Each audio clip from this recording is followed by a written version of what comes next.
Mes pas résonnent à travers les longues étendues glaciales qui m'entourent. Je sens la bride de mon masque frotter contre mon crâne qui me sonne. Une douleur lancinante, devenue ma compagne depuis quelques heures déjà. Mon regard s'émousse, mine de rien. Fatigue quand tu nous tiens. Un bruit déchire le silence de mes sens. Un staccato d'un vieux fusil d'assaut au loin, puis plus rien. Par-delà les anciennes digues qui ne retiennent maintenant plus qu'un passé lointain, oublié de tous. Mon corps se fige, mon esprit dérive. Il me faut reprendre mon chemin, quand mon pied bute contre un vieux parchemin. Me voilà qui le tient au creux de ma main. Il s'ouvre et je découvre un vieil artefact des plus communs. Mes doigts glissent au hasard et déclenchent un son par-delà le câble qui pend sur le côté. Par instinct, je porte la petite chose de plastique sombre au creux de mes oreilles.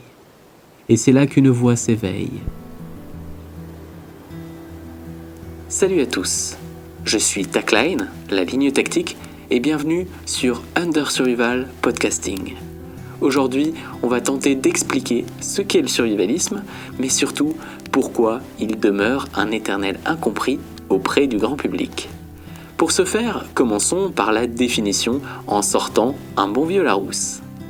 Nous pouvons y lire qu'il s'agit d'un mode de vie d'une personne ou d'un groupe de personnes qui se prépare à la survenue, à plus ou moins longue échéance, d'une catastrophe, qu'elle soit nucléaire, écologique, économique, etc., et ce, à l'échelle locale ou mondiale.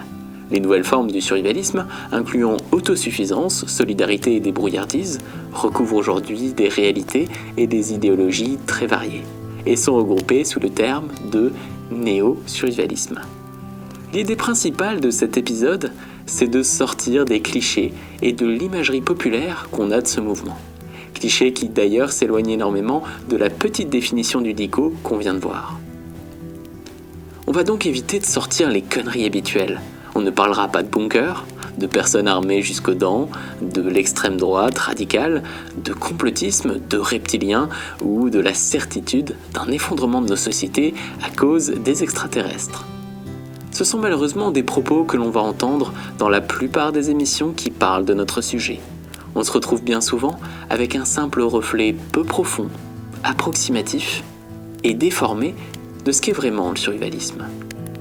Mais du coup, comment ça se fait que le commun des mortels imagine un mec entouré de boîtes de conserve, avec un masque à gaz, son fusil, le tout enterré sous 15 mètres de béton, en hurlant « Je vous avais bien prévenu, ils se sont fait péter les cons !» Pourquoi est-ce que c'est ça l'image du survivalisme la plus répandue ? Déjà, car ceux qui en parlent font partie de deux grandes catégories. Je simplifie la réalité, bien évidemment, pour faciliter la compréhension.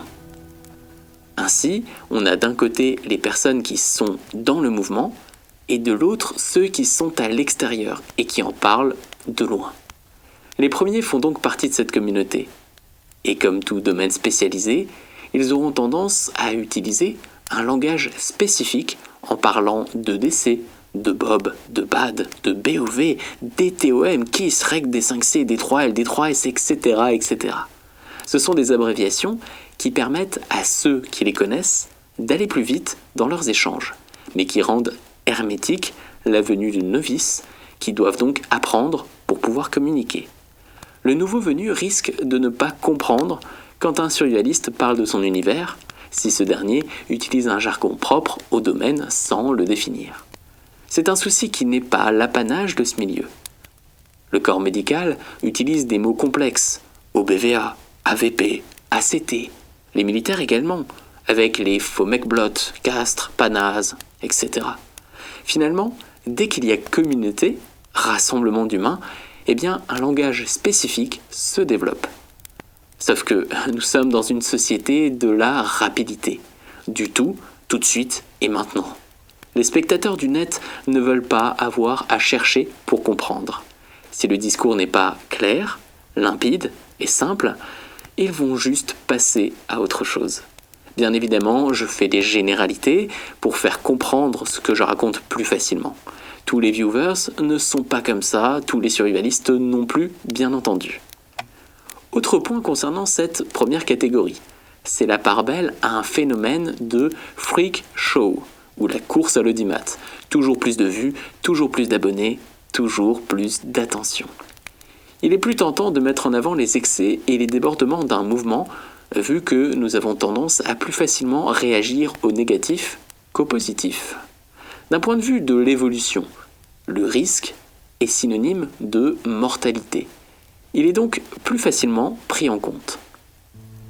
Rappelons la pyramide de Maslow, dont le socle est constitué des besoins physiologiques en tout premier, puis de la sécurité, l'appartenance, le besoin d'estime, et enfin, tout en haut de la pyramide, le besoin de s'accomplir. Ceux qui parlent de destruction et de fin du monde, en jouant sur la peur, attirent donc plus facilement l'attention, car ils s'adressent au premier palier de la pyramide. Ainsi, nous prêtons plus facilement attention au côté alarmiste d'une poignée d'extrémistes qu'au côté rassurant et terre-à-terre de la majorité. Simplement car ils évoquent des événements susceptibles de mettre fin à notre existence. C'est le côté prêcheur de la fin du monde. La fin du monde est arrivée! La fin du monde est arrivée! Fuyez pour vos vies! Fuyez, pauvres fous! Je rappelle que les extrêmes sont très rarement majoritaires, mais qu'avec Internet, on aura tendance à l'oublier, car la majorité silencieuse n'est, elle, pas visible. L'idée derrière tout ça, c'est de mettre en avant un personnage borderline, en marge de la société, de façon à faire réagir le spectateur pour qu'il se rassure en se disant qu'il est normal dans le sens d'adéquation avec les normes sociétales. Ainsi, il est plus susceptible de partager, de liker, de commenter et donc de faire grossir la visibilité du contenu. Revenons aux survivalistes qui parlent aux survivalistes. En plus d'user d'un langage de spécialistes, la plupart n'arrivent pas, ou très peu, à sortir de leur bulle. Ils s'adressent à des initiés, en oubliant la plupart du temps de se mettre à la place d'un nouveau venu. Il existe bien sûr du contenu spécial débutant, mais la majeure partie du temps, on va tomber sur des choses comme quoi mettre dans mon EDC ou comment créer la batte de mes rêves. Donc des productions qui, de manière inconsciente, nécessitent des bases pour être comprises. Et c'est normal du point de vue du créateur de contenu. Il va en permanence avoir l'impression de revenir sur des choses simples pour lui. Et aura donc tendance à se dire « je privilégie le noyau dur des gens qui me suivent, car ce sont eux qui interagissent avec moi. Et les nouveaux n'ont qu'à regarder mes premières vidéos pour comprendre. » Ils devraient donc faire le travail par eux-mêmes, car moi, en tant que créateur, je donne de ma personne, donc eux devraient faire de même. Ajoutons également que le visiteur peut très bien tomber sur une création sortie de son contexte. La partie 3 d'une réflexion globale sur telle ou telle chose par exemple. La notion de début, de milieu et de fin est diluée au profit de la nouveauté, et donc de la question « est-ce que ce travail est récent ?» Faisons l'analogie avec le fait d'ouvrir un livre et de s'arrêter sur une page au hasard. Ce que nous allons lire n'est pas éclairé par la somme des pages précédentes, ce qui peut amener à une mauvaise interprétation de la part du visiteur. Si le créateur développe, admettons, l'idée qu'il faut pouvoir se protéger d'une agression, par exemple d'un viol, qu'il commence par parler du fait que la police ne peut pas intervenir en 30 secondes, qu'il explique bien qu'il faut respecter les lois en vigueur, qu'il parle de sécurité personnelle, d'analyse de son environnement, et qu'il enchaîne sur l'arme et son usage en dernier recours, mais que le spectateur, lui, clique sur un contenu qui fait suite à toute cette réflexion, qui parle de quelle arme choisir pour se défendre, eh bien le spectateur n'aura pas conscience du travail en amont et va pouvoir imaginer que le créateur conseille de s'armer et de se défendre au mépris des lois, car c'est un gros survivaliste redneck. Les survivalistes sont également très différents les uns des autres. Eux-mêmes ont parfois du mal avec la définition du mouvement. Ainsi, certains vont se revendiquer survivalistes alors qu'ils sont plutôt preppers. D'autres, qui sont autonomistes, décroissants ou low-tech, vont justement affirmer ne pas être survivalistes, car ils associent survivalisme et prepping en y ajoutant un côté négatif. Il y a finalement confusion au sein même de la communauté, avec des sons de cloche différents. De quoi se perdre dans toutes ces nuances, notamment car chacun parle de sa propre définition. Très peu vont retourner aux sources et aux origines du mouvement. Très peu parleront de Don Stephens, de Kurt Saxon ou de Bruce D. Clayton par exemple. Simplement car n'importe qui peut se revendiquer survivaliste, ouvrir sa chaîne et en parler.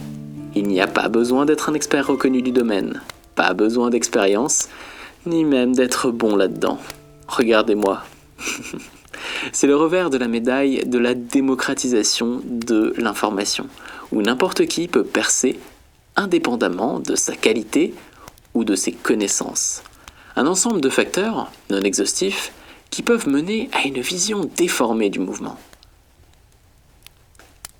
Si nous passons à la seconde catégorie, les personnes qui ne sont pas survivalistes, mais veulent en parler, eh bien, justement, eux auront du mal à comprendre le mouvement, car ils n'auront pas forcément le temps, ni l'envie, d'effectuer les recherches approfondies.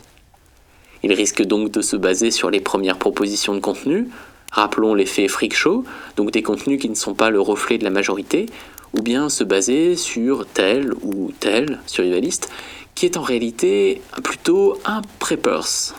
Je parle de prepping et du survivalisme comme deux choses différentes, là où la plupart pensent que preppers n'est que la traduction anglaise de survivaliste, et que donc on peut dire soit l'un soit l'autre, et qu'on s'en bat complètement les couilles au final. Alors que le mot d'origine, c'est retreaters, celui qui se met en retrait, qui laissera ensuite sa place au mot survivaliste.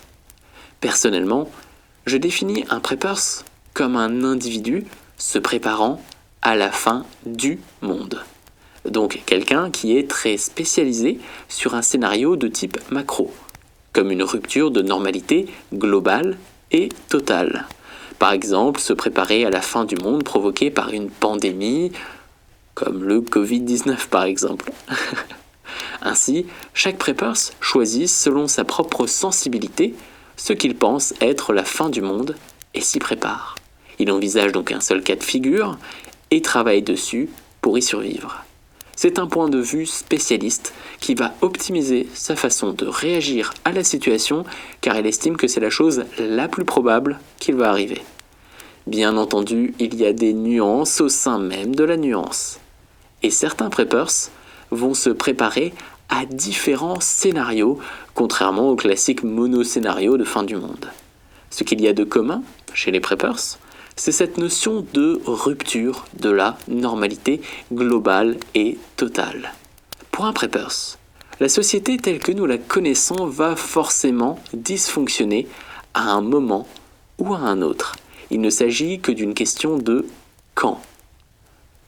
Le survivaliste, lui, agit à l'échelle du microcosme. Il n'envisage pas la fin du monde en premier, mais la fin de son monde. Il n'est donc pas un spécialiste, mais un touche-à-tout qui travaille sur sa résilience face aux situations qui peuvent arriver. Il envisage l'accident de la route, l'incendie, l'agression, la perte d'emploi, donc une rupture de sa propre normalité. Des choses qui, somme toute, peuvent arriver. Le fait qu'il se prépare à ce genre de situation lui permettra également d'avoir quelques cartes à jouer dans le scénario des preppers. Bien entendu, il existe d'autres points de vue, comme les dark preppers, autonomistes, low-tech, décroissants, etc., etc. Ajoutons que chacun n'est pas forcément à 100% l'un ou à 100% l'autre. Chacun aura sa propre sensibilité, provoquant des mélanges subtils entre les différentes visions du monde. Il est donc tout à fait possible d'avoir un point de vue preppers sur certaines choses, tout en développant un côté décroissant et autonomiste. On comprend donc que le survivalisme est un domaine vaste et protéiforme, empli de nuances de plus en plus subtiles. Chacun verra le survivalisme sous un prisme différent, ce dernier ne regroupant qu'un nombre important d'individus ou de petits regroupements qui tentent d'apporter une solution à la croyance en un système de plus en plus fragile ou tout du moins faillible.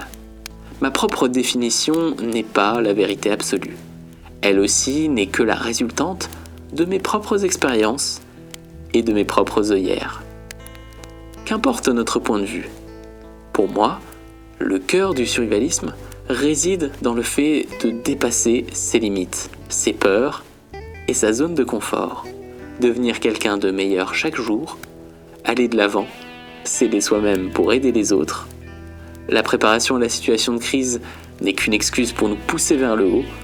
Le survivalisme devient pour moi la justification non pas de mon inactivité, mais au contraire le travail sur moi-même. Il ne s'agit pas d'une peur d'un avenir incertain, mais de la confiance sur qui je suis, sur qui m'accompagne et de ce que j'ai déjà construit.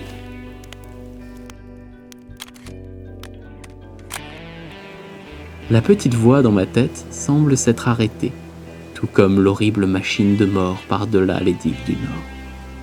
Serais-je à présent témoin d'un morceau de quotidien, d'un monde lointain ? Mon esprit n'a point saisi chaque nuance de cette danse verbale. Peut-être que mon ami la voix et moi-même sommes simplement trop différents.